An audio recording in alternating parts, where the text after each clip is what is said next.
Welcome back to channel Brembayuzen Indonesia. Kita tahu kalau misalkan pasar mobil ataupun motor itu nggak hanya dikuasai oleh mobil-mobil atau motor-motor baru ya. Ternyata konsumen Indonesia juga menyukai motor ataupun mobil bekas. Nah, kita bakalan ngunjungin satu showroom motor bekas yang ada di daerah gue nih. Dan pastinya kita bakalan tanya-tanya motor apa kira-kira yang paling banyak sekali dibeli oleh para konsumen di Indonesia ini. Yuk ikutin gue terus dan jangan lupa juga untuk klik like, subscribe, dan juga share video ini.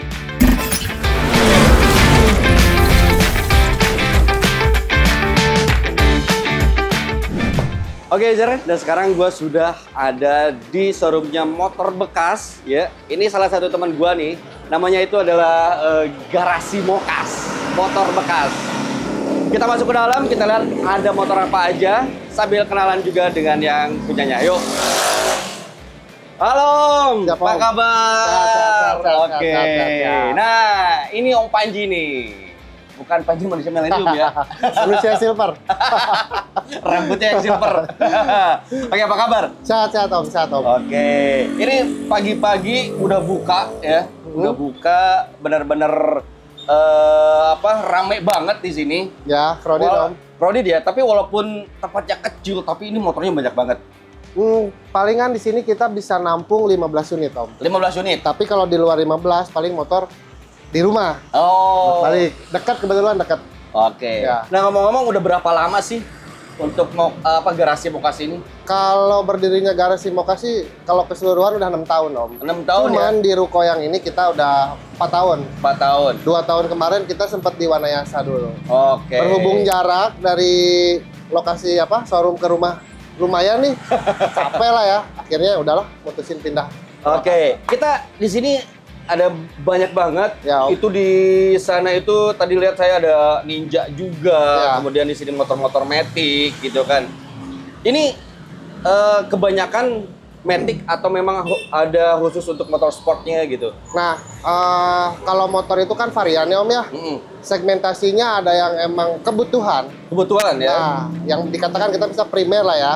Yang kedua ada motor-motor yang emang klasifikasinya tuh mereka di rumah udah punya motor daily-nya. Dan emang dia butuh untuk motor untuk sekedar di weekend gitu kan, atau nongkrong. Iya. Dan itu kita nggak, yang namanya market itu kita nggak bisa baca sesuai seperti biasanya, misalkan flat gitu, statis gitu, enggak. Itu ada musimnya kadang. Ada musimnya. Nah ya, dan kita pelajari juga akhirnya yang mana ada motor-motor khusus yang emang ternyata motor sekunder ini yang misalkan contoh kayak motor sport ya 150 lah ya kelasnya, ataupun Ninja, dalam 1 bulan ataupun dalam beberapa waktu ke depan itu ketebak. Kita bisa tahu nih, kita pilihin dulu nih motor-motor mana yang emang dari bulan ke bulannya tuh motor ini selalu terjual. Ada analisisnya juga ya? Pasti Om, harus Om. Kita juga kan baca market dan kita juga baca, bukan kompetitor ya. Saya nggak pernah menganggap rekan-rekan showroom lain itu kompetitor. Enggak Om. Mereka itu sama-sama partner, tempat sharing juga. Kita juga bisa baca nih, motor yang nggak pernah mereka makan itu motor apa sih? Yang nggak pernah mereka stok itu motor apa sih? Saya analisa di situ, saya ambil market di situ. Oke. Gitu. Nah, kalau dilihat nih, ini mulai dari skuter Matic sampai yang gede juga ada.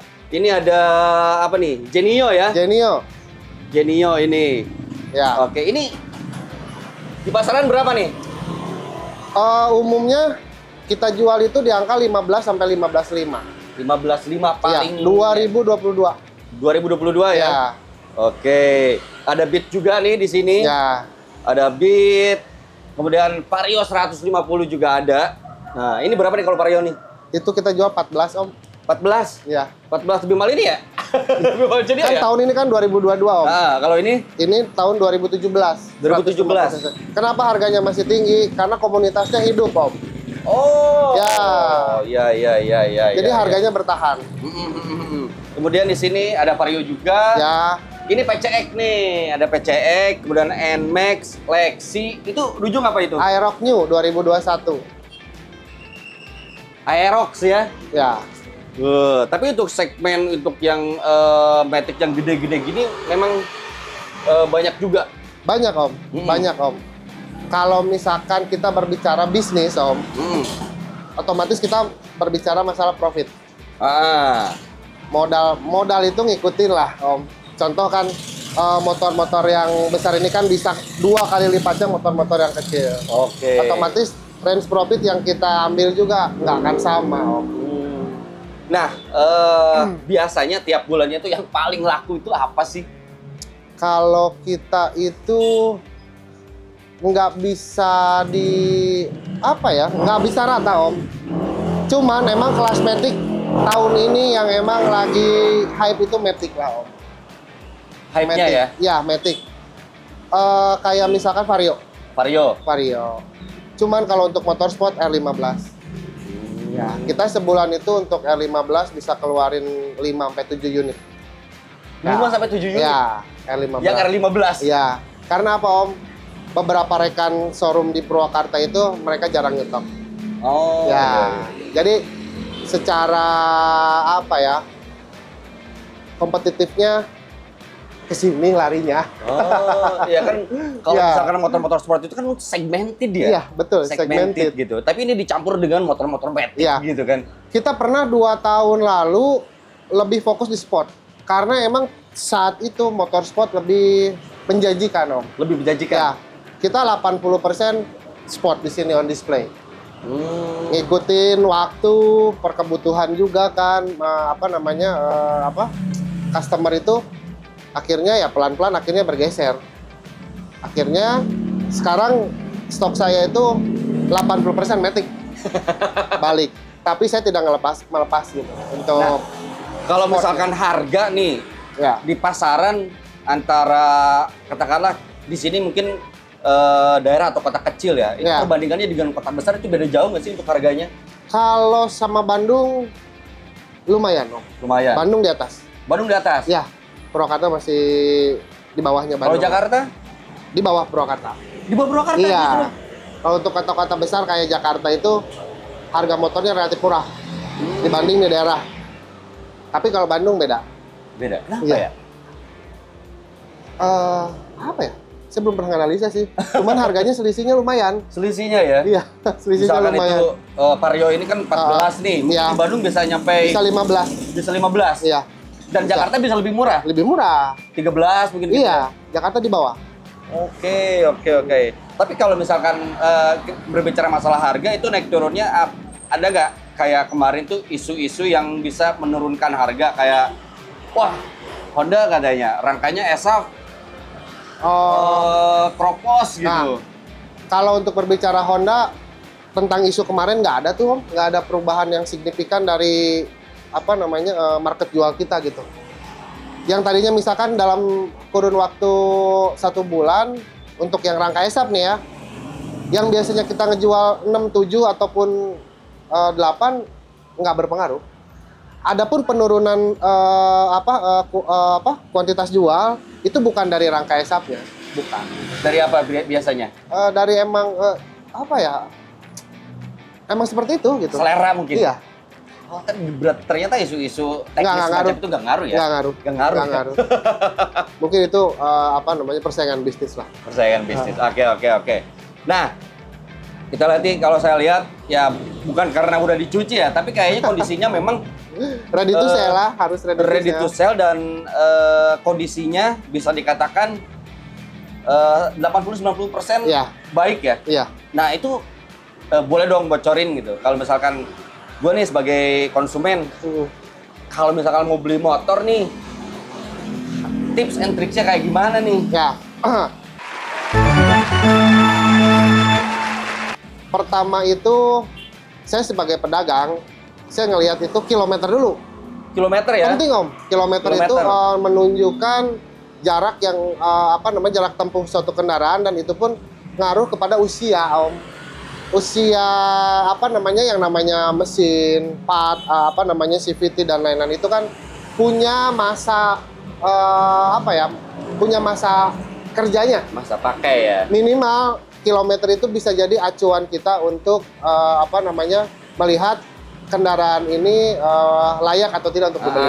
Tapi tidak hanya apa namanya kilometer. Balik lagi nih, kilometer itu disesuaikan sama bentuk fisik kendaraan. Bentuk fisiknya ya. Nggak mungkin kan, misalkan kendaraan tahun 2020, kilometer baru 1000. Itu kilometer 1000 tahun 2020 itu udah terbayang oleh kita bentuknya tuh seperti apa gitu.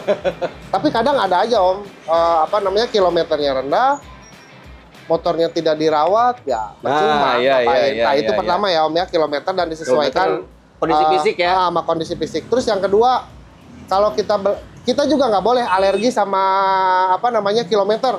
Kilometernya udah apa namanya udah tinggi nih gitu. Gimana nih mesinnya? Nggak seperti itu juga. Nah, kalau misalkan kita suka pada suatu unit tapi kilometernya udah lumayan, kita juga bisa pertama bodinya tetap udah dicek. Terus yang kedua, suara itu kedengar. Terus yang gampang itu kita hidupin mesinnya Om. Keluar asap nggak nih motor?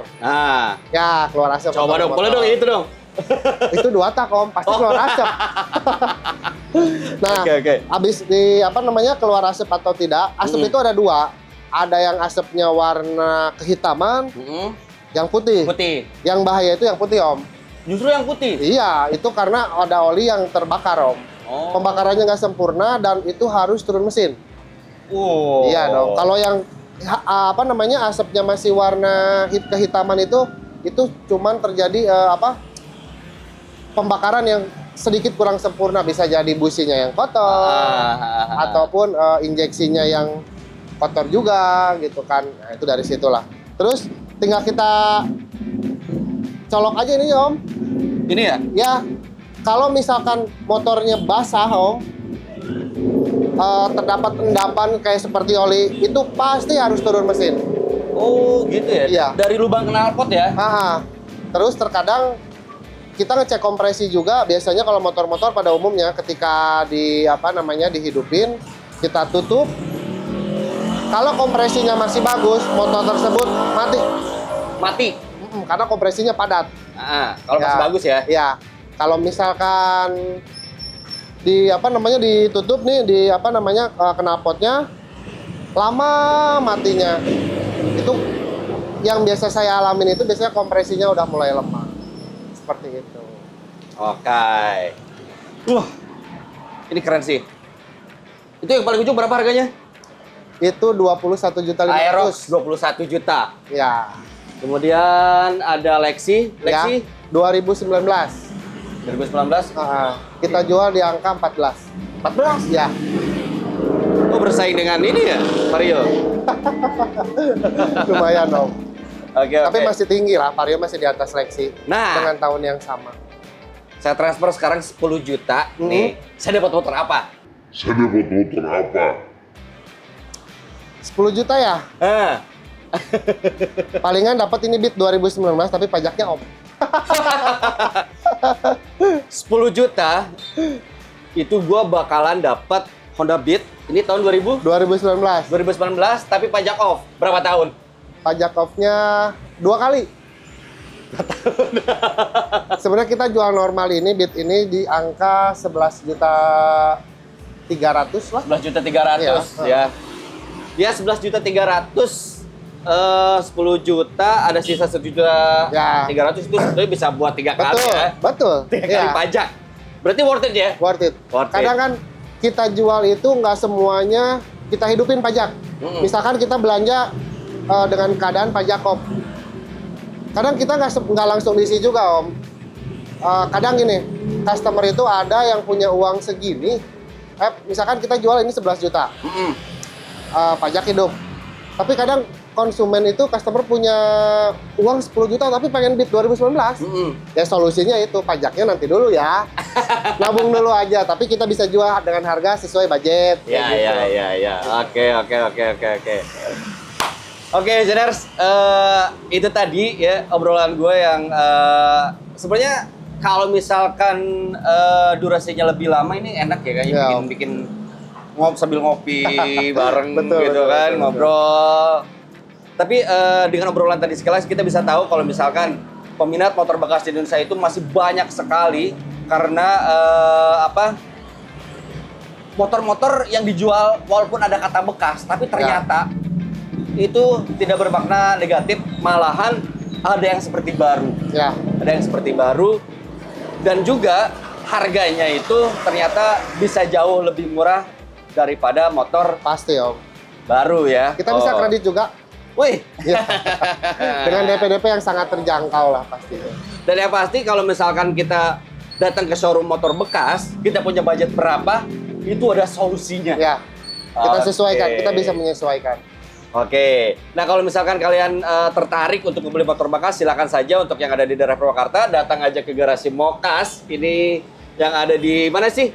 Pertigaan SMP 5 Jalan Ipik Gandamana. Jalan Ipik Gandamana. Oke, ataupun yang di luar kota boleh lihat-lihat ke sini, langsung aja datang. Ini bukanya 24 jam.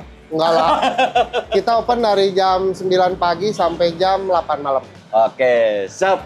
Oke, Jere, itu tadi obrolan gue dengan Om Panji, owner dari Garasi Mokas. Dan kalau misalkan kalian punya opini ataupun saran ataupun punya pengen komen-komen, silakan aja komen di bawah ini. Dan jangan lupa juga untuk klik like, subscribe, dan share video ini. Gue Yudi undur pamit. Bye, peace, thank you Om. Yo, makasih banyak Om.